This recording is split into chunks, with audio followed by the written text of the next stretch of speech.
Communism communism হলো সাম্যবাদ বা একটি রাজনৈতিক ও অর্থনৈতিক মতবাদ, যার মূল লক্ষ্য হলো একটি শ্রেণীহীন সমাজ গঠন করা, যেখানে সম্পদ ও উৎপাদনের উপকরণ ব্যক্তিগত মালিকানার পরিবর্তে সম্মিলিত মালিকানায় থাকবে। কমিউনিজমের মূল ধারণা খুবই সহজ: জমি, কারখানা এবং সম্পদ সবার হওয়া উচিত, অল্প কিছু মানুষের নয়। এই ব্যবস্থায় মানুষ তার সক্ষমতা অনুযায়ী কাজ করে এবং প্রয়োজন অনুযায়ী সম্পদ পায়। ঊনবিংশ শতাব্দীতে জার্মান দার্শনিক কার্ল মার্কস এবং ফ্রেডরিক এঙ্গেলস কমিউনিজমের তাত্ত্বিক ভিত্তি তৈরি করেন।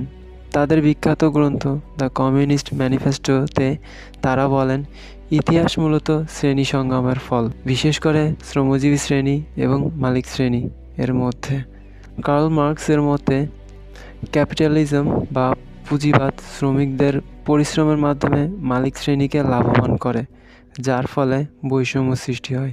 তিনি বিশ্বাস করতেন শ্রমিক বিপ্লবের মাধ্যমে একদিন পুঁজিবাদের পতন ঘটবে এবং কমিউনিজম প্রতিষ্ঠিত হবে।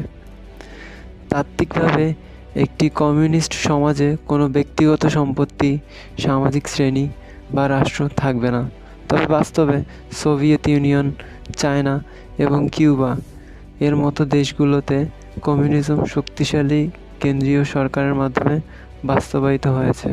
কমিউনিজমের সমর্থকরা মনে করেন এই মতবাদ সামাজিক ন্যায়, সমতা এবং শোষণমুক্ত সমাজ গঠনে সহায়ক। অন্যদিকে সমালোচকরা মনে করেন এতে ব্যক্তিগত স্বাধীনতা কমে যেতে পারে এবং রাষ্ট্রের হাতে অতিরিক্ত ক্ষমতা কেন্দ্রীভূত হয়। আজও কমিউনিজম বিশ্ব ইতিহাসে অন্যতম প্রভাবশালী ও বিতর্কিত মতবাদ হিসেবে বিবেচিত হয়।